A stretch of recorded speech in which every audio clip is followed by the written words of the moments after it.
The Alliance for the Protection of the Theatre and the Democratic Party have signed an agreement under which the opposition engages to defend the National Theatre with political and civic legal action.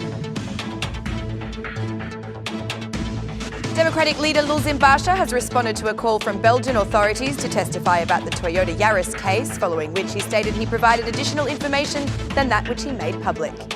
OSCE Secretary-General Thomas Greminger expressed readiness to assist in finding a constitutional solution to the political crisis, adding that all parties must be involved in domestic politics for Albania to lead the OSCE in 2020.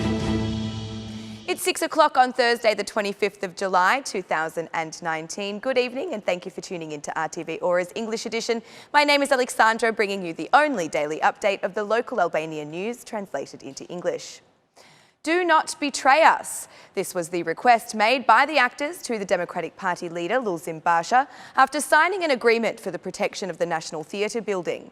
The Alliance for the Protection of the Theatre expressed their determination to continue the battle for the protection of the historic and cultural building without pause.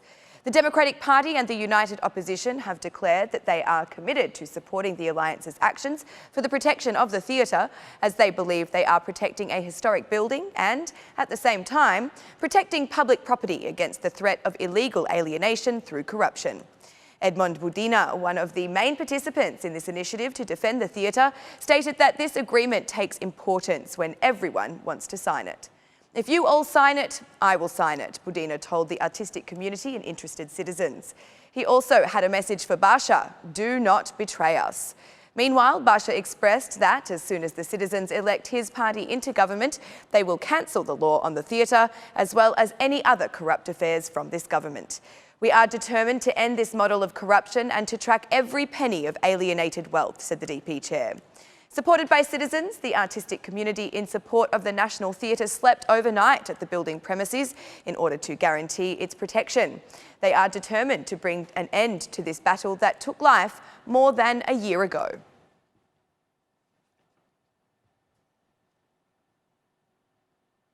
Belgian prosecutors have today interrogated the Democratic Party leader Lulzim Basha for more than an hour and a half regarding the Toyota Yaris case involving €3.2 million cash hidden in 2 cars and found at the port of Durrës.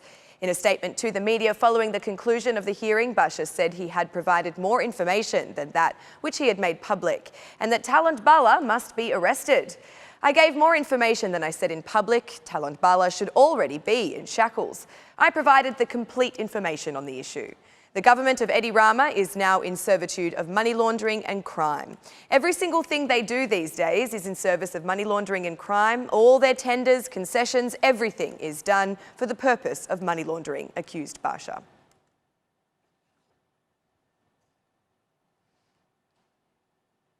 To get the OSCE chairmanship in 2020, Albania must have the engagement of all parties in the country and not just the majority.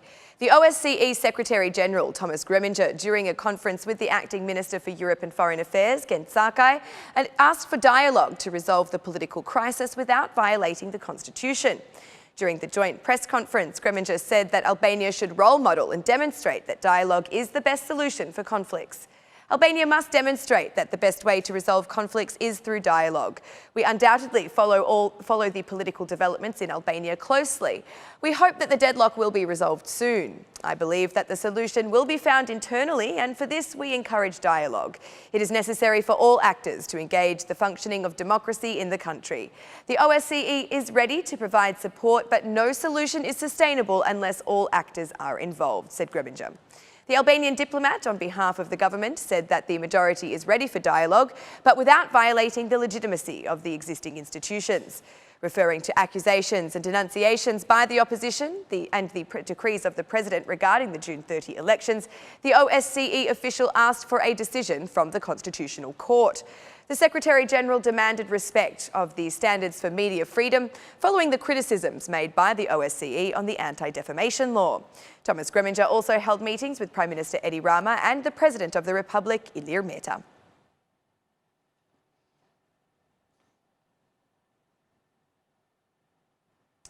The Republic of North Macedonia deserves the expected green light for opening accession negotiations in October this year in return for everything the country has accomplished in recent years regarding implementation of reforms. North Macedonia has seemingly a little easier path than Albania toward the accession negotiations in October after meeting all of the European Union's requirements and reaching a historic deal with their neighbour. This was the statement issued today by the EU Enlargement Commissioner Johannes Hahn during a press conference with the Macedonian Prime Minister Zoran Zaev. The European official is in Skopje discussing the progress of the reforms being undertaken there. North Macedonia worked hard and it is time for the European Union to deliver on its commitments. The rule of law is indispensable for creating confidence in the institutions, but also for ensuring that the country will be stable, both politically and economically, Hahn said. He added, however, that the Euro-Atlantic integration process does not end there and that it is necessary to continue the reforms, especially in the area of securing the rule of law through the adoption of the law on the Public Prosecutor's Office and the uncompromising fight against corruption and crime. All political actors need to take into account the future and interests of the citizens and the state, he stressed. The head of the government, Zaev, and said Hahn's visit to Skopje marks the last phase before the commencement of negotiations. Until October, we remain committed to sincerely and honestly wrapping up reform processes, although it is not necessary for us to continue at the same pace with the same dynamics, especially as we come to the end of the reforms of the judicial system. In the meantime, we will continue working on the reforms so as not to give the EU an alibi for a different kind of decision, Zaev said. The two officials called on all Macedonian political parties to be open to cooperation for the achievement of mutual objectives. After meeting with Macedonian President Stevo Pendarovski, as well as other members of the government cabinet and the leader of the opposition parties, Hahn will move on to visit Belgrade on Friday and Saturday. It is expected that, while in Serbia, Hahn will meet with the local president and prime minister, and it is understood that the key point of discussions will be the Kosovo-Serbia agreement.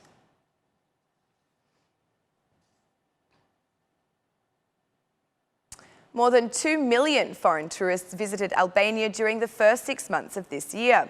Tourism Minister Blendi Klosi underlined the negative effects of the political crisis and protests, but reiterated that despite this, tourism has still increased, with about 200,000 more foreign tourists visiting Albania than the same period last year.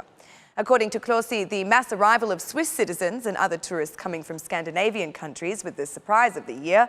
The minister acknowledged that there are still problems with seaside businesses, with almost half of them not having realised contracts with the relevant municipalities. Blendi Klosi stressed that tourism in our country continues to have problems, but added that the government is continuing with efforts to minimise them.